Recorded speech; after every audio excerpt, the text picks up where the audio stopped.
Returning back to our story, the pink hedgehog finds herself running in the midst of white, or sometimes known as green jungle with Charmy by her side to head towards the inner part of Prison Island to intercept the emeralds being held there. A lot of things were on the hedgehog's mind, still never apologized to Sonic for treating him like a monster back in part 4 will do that to you, especially with an apparent evil copy running around and everything, and still her not finishing her fight with that stuck up spy. Really hoping that Tails and Co's attack on the egg carrier was going well. The fortune teller is only really able to let out her frustrations on Charmy really, as his attempts at being buzzy and annoying like how he did Knuckles instantly stops when he's hit with a death stare that could scare any soul. Before the beacon ascends to the other world, Amy finally takes notice on the little scouter's observation, noticing all of these funny looking obese cat, where maybe in another timeline could have been a threat.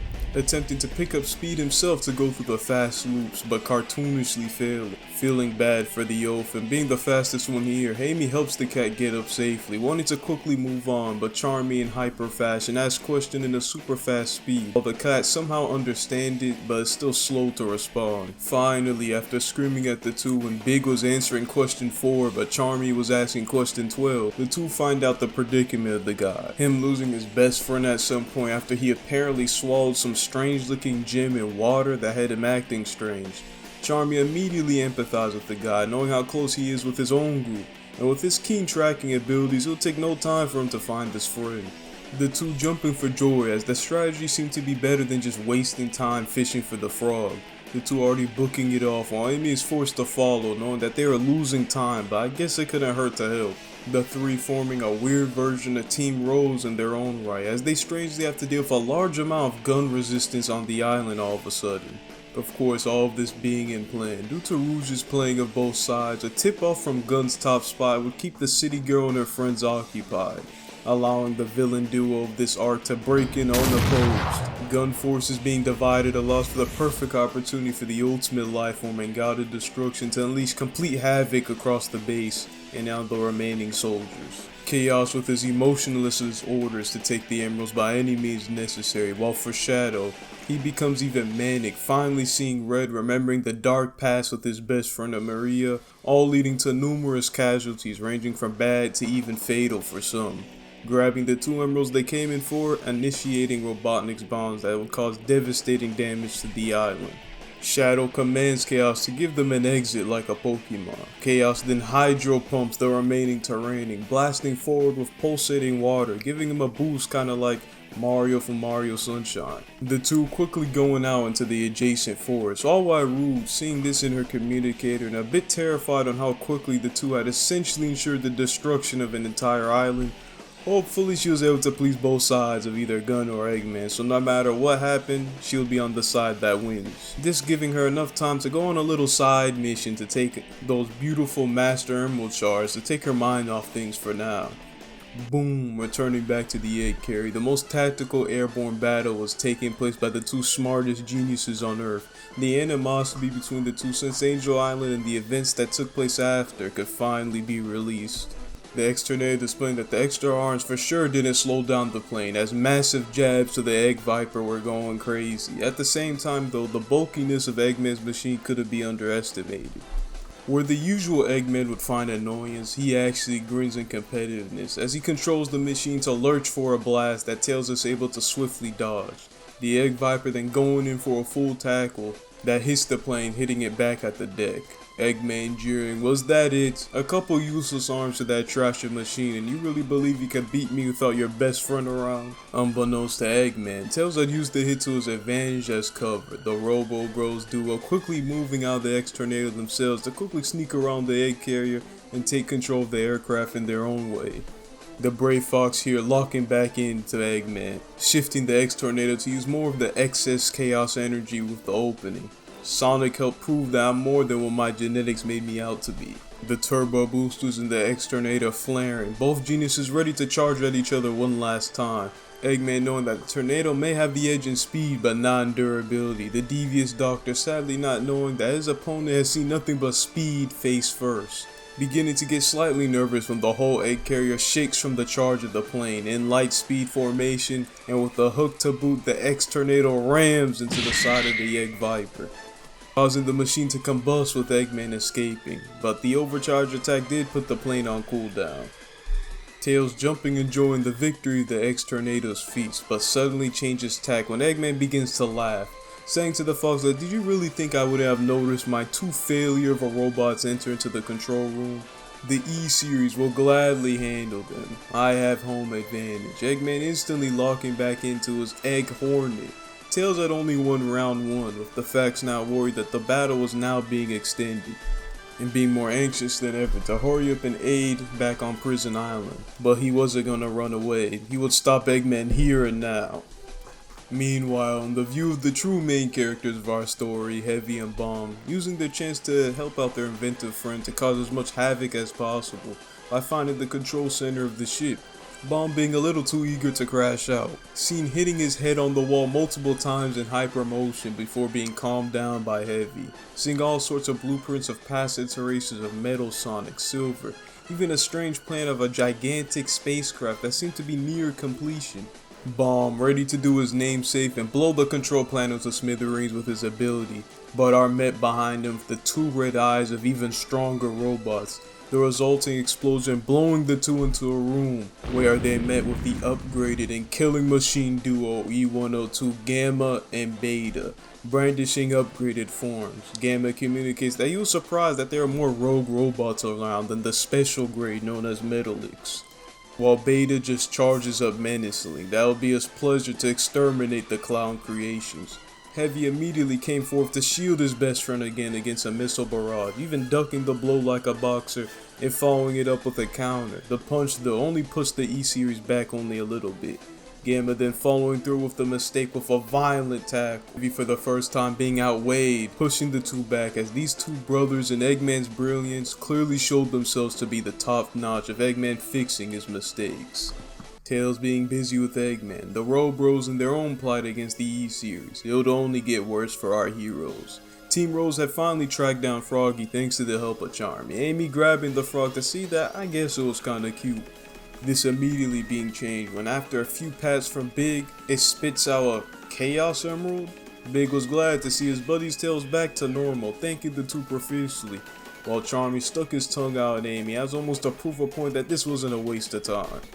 With Amy now pouting out an acknowledgement, not liking being wrong, as the 3 and now technically 4 begin to use the trees to quickly make progress on their scout. But like an episode of the tuning exams, they're all shocked when across the next tree stump stands Shadow and the god of destruction Chaos. Immediately seeing the emerald, he dutifully follows the order, blasting away the bee with another hydro pump, while Shadow teleports to Amy for a back kick to knock her down just like in the Sonic 3 movie. On the ground now, Amy prepares a hammer, gritting that unless it was her hero in blue, she wouldn't be losing to any other hedgehog. With even Big for once being angry, using his fishing capabilities to bother the water creature a bit, by trying to reel in the brain of Chaos like some sort of weird bait. While Amy, again relying on her training, gives Charmy a warning look for their strategy, her leadership skills on full display when she's far away swinging pink-wide tornadoes that bother Shadow, when in close, bucking her knees for some boxer size as she throws a couple 1-2s to her Shadow, but they all only graze the ultimate life form. But with a screech of now due to his distraction, Charmy lands a quick sting on Shadow.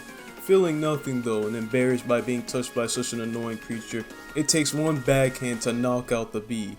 Then hold the hammer swing from Amy. Enough! Like in Sonic Battle, unleashing a wave of chaos energy from his hand, blowing back everyone. And deciding to crash out now, he throws the 2 emeralds in his position towards Chaos, unleashing Chaos form while then grasping the one that was once in Charmy's hand. Shadow was now beyond annoyed. That sting from Charmy had some sort of weird poison effect on him for some reason. Charmy and Big were out for the count as Froggy looked out and worried. Amy still had some fight in her, but with his speed, his power, it was too much. Beginning to cackle, a Shadow rode on top of the water beast, clearly having evolved into a more aquatic form with even double the power.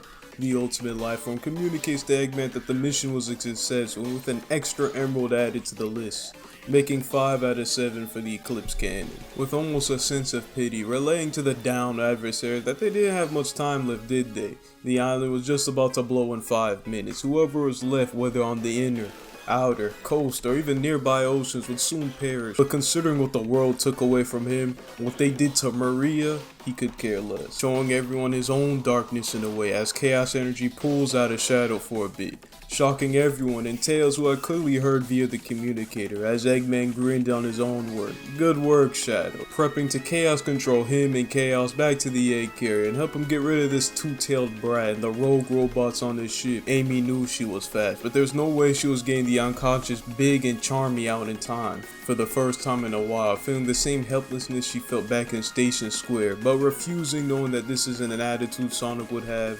She gets up one last time with fierce determination, going to put her last remaining chaos energy to quickly speed up and get that dang emerald for her friends. The fierce determination actually giving a quick flash of Maria to Shadow back when she was saving him back on the Ark. But as Shadow yells out the command, he can suddenly feel something across his neck, stopping him. Almost like an invisible person was upon him. But what gets the Black Hedgehog's eyes is a scary sight as a blue blur, no, blue missile, charges towards Chaos 4 with one kick, pushing back the creature at least a couple yards away, removing the balance of Shadow before being kicked deviously by the same invisible force to where Chaos landed. Behind Amy, suddenly the Seedring Cosmos slowly walks behind them to say that the hero that would save her people was great, wasn't he?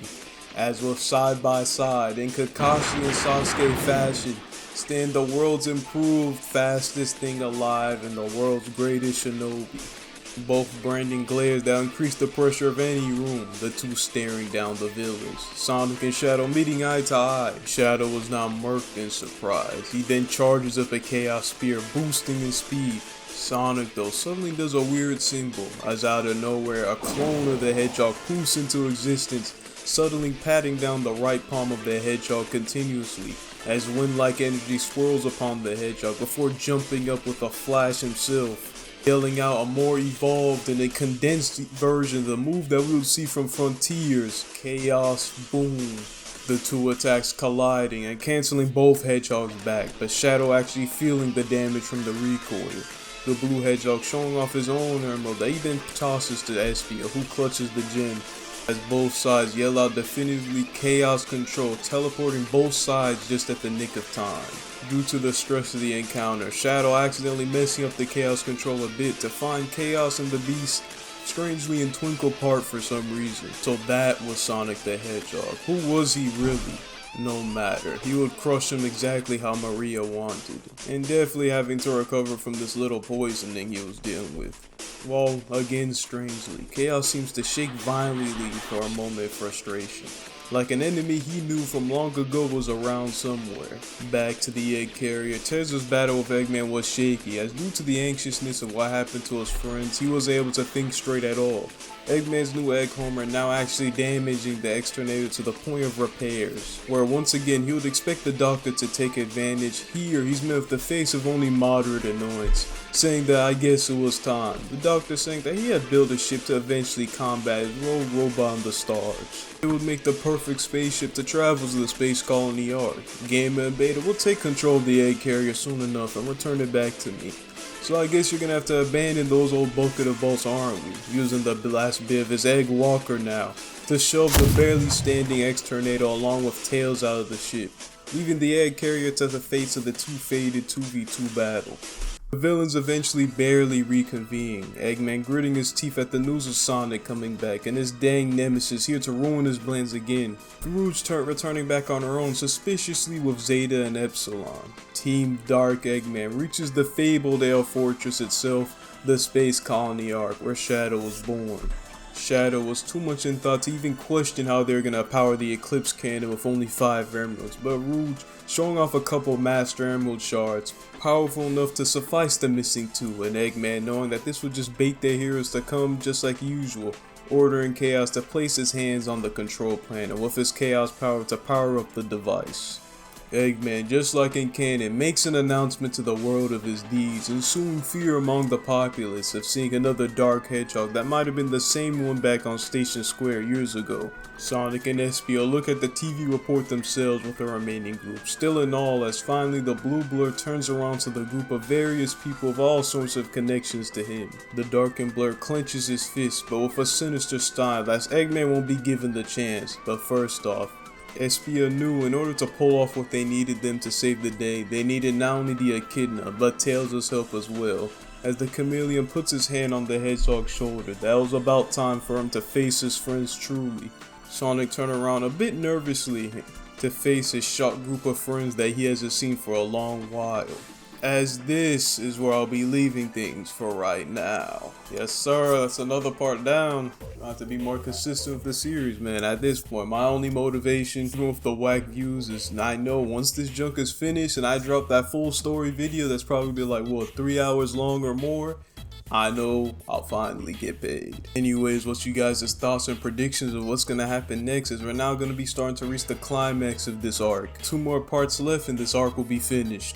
How did things like Sonic and Espio's training go? What has Knuckles been doing this whole time? And how are they gonna solve this kind of duo? Again, my fall semester is probably starting now, so the upload consistently might be lacking, plus low views. So there's a chance I might be focusing more on just the Scourge series for the Patreon people for now. So I make sure I don't mess up on my grades / part-time job / YouTube automation that I'm trying to do in the background too. So I'll see if I can eventually get to that whole Trunks and Silver video I mentioned in the community post. So just like I did last time, I gotta shout out the only people that's actually paying me for doing all this.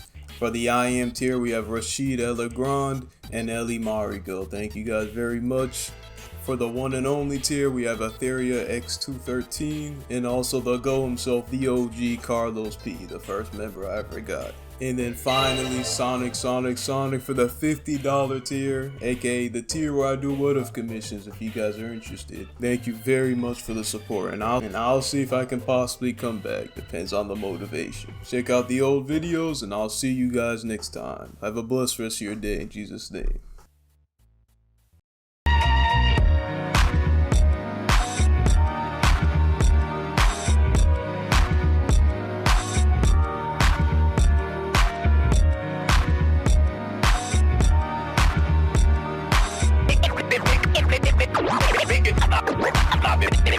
In this